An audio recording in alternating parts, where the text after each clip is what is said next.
کہ اللہ تعالیٰ جس کا رزق چاہتا ہے کشادہ کر دیتا ہے، جس کا چاہتا ہے تنگ کر دیتا ہے۔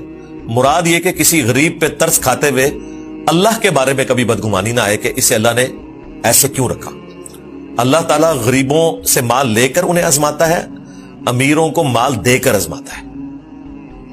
اللہ کے بارے میں کبھی بدگمانی نہیں آنی چاہیے کہ اللہ تعالیٰ نے اسے اس حالت میں کیوں رکھا۔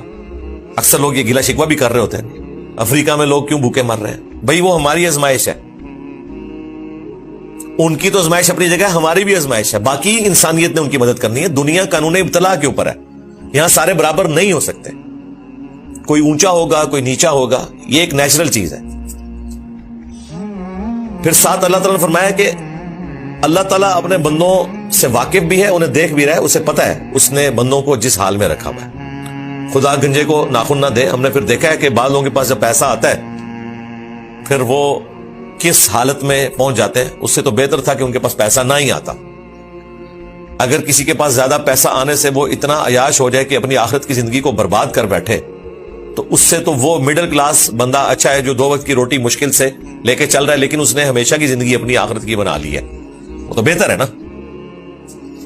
اور یاد رکھیے گا، یہ مال اور آخرت کی بربادی یہ آپس میں اس طرح جڑے ہوئے ہیں۔ میری زندگی میں تو جتنے بھی واقعات ہیں میں نے دیکھا ہے کہ کثرت مال کے بعد تباہی آتی ہے۔ یہ معجزہ ہے کہ کسی کے پاس مال ہو اور وہ آخرت کے معاملے میں اپنے آپ کو ٹریک پہ رکھے۔ میرے علم میں تو کوئی ایسا کیس نہیں ہے۔ جو آپ کو کیسز نظر بھی آ رہے ہوں گے وہ بس آپ کو ان کا وہ ظاہر والا معاملہ پتا ہوگا۔ اور پھر اس ماڈرن دور میں آپ کو اگر کوئی شخص غریب سے امیر ہوتا نظر آ رہا ہے نا، میجورٹی کیسز میں کہیں نہ کہیں اس نے ایک حرام کا چھکا مارا ہوگا یا کوئی 8 یا 10 مارا ہوگا، پھر وہ آگے ایک معاملہ چل پڑتا ہے۔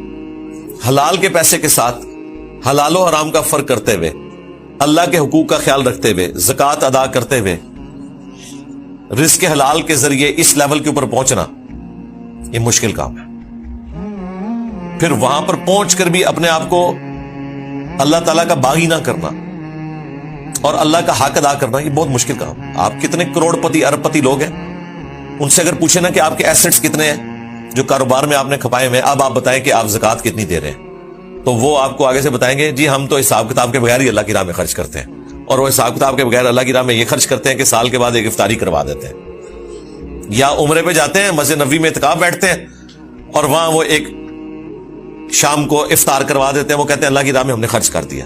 انہیں پتہ ہے ہم نے کیلکولیشن کی نا تو بھائی 1 لاکھ پہ تو 2500 زکوٰۃ بنتی ہے نا، 1 کروڑ پہ 2.5 لاکھ بن جاتی ہے، اور 1 ارب پہ 2.5 کروڑ زکوٰۃ بن جاتی ہے۔ بس ادھر آگے پھر کیلکولیٹر فیل ہو جاتا ہے ان کا۔ 1 کروڑ خرچ کرنا پڑ جائے، 2.5 کروڑ خرچ کرنا پڑ جائے، 5 کروڑ خرچ کرنا پڑ جائے، تو زکوٰۃ بھی لوگ کوئی پوری ادا نہیں کر رہے ہوتے۔ اسلام میں تو ہے کہ اس سے بھی زیادہ تم اللہ کی راہ میں خرچ کرو، لیکن جو ڈیٹم لیول پہ ہے 40واں حصہ یا 2.5% یہ بھی نہیں لوگ دے رہے ہوتے ایمانداری کے ساتھ۔ یہ بہت مشکل کام ہے۔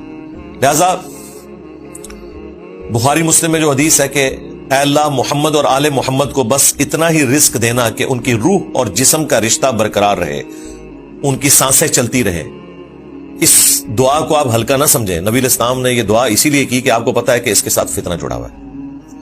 پھر نبی علیہ السلام نے پوری امت کے لیے رول ماڈل بننا تھا، اس لیے آپ نے غریبوں کی زندگی کو اختیار کیا، کیونکہ میجورٹی تو فقر کی زندگی گزارے گی۔ آج بھی دنیا کی 50% سے زیادہ دولت جو ہے وہ 50 بندوں کے پاس ہے، باقی پوری دنیا کی دولت جو ہے وہ ڈسٹریبیوٹڈ ہے۔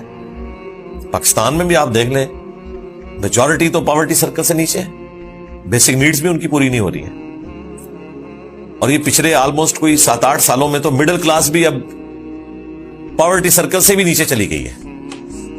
امیروں کی چیخیں نکل گئی ہیں۔ ہاں بہت امیر جو ہے وہ فائدے میں ہے، کیونکہ یہ سارے کے سارے سسٹم کے بینیفیشری اس کیپٹلزم کے وہ ہو رہے ہیں، سرمایہ دارانہ نظام۔ اسلام میں 100% اس کی مخالفت نہیں ہے، ہم سوشلزم کو سپورٹ اس حوالے سے نہیں کرتے۔ اسلام اگر زیادہ قریب ہے تو کیپٹلزم کیا ہے، لیکن یہ والا کیپٹلزم جس میں آپ استحصال کریں گے اور غریب آدمی کا خیال نہیں رکھیں گے، یہ تو سیدھا سیدھا لوگوں کو خودکشیوں پہ یا قتل و غارت پہ، ڈکیتیوں پہ مجبور کرے گا، اور وہ آپ کو اسٹریٹ کرائم جگہ جگہ نظر آ رہا ہے، اس میں کوئی شک نہیں ہے۔ بہرحال اللہ کے بارے میں کوئی بدگمانی نہ آئے.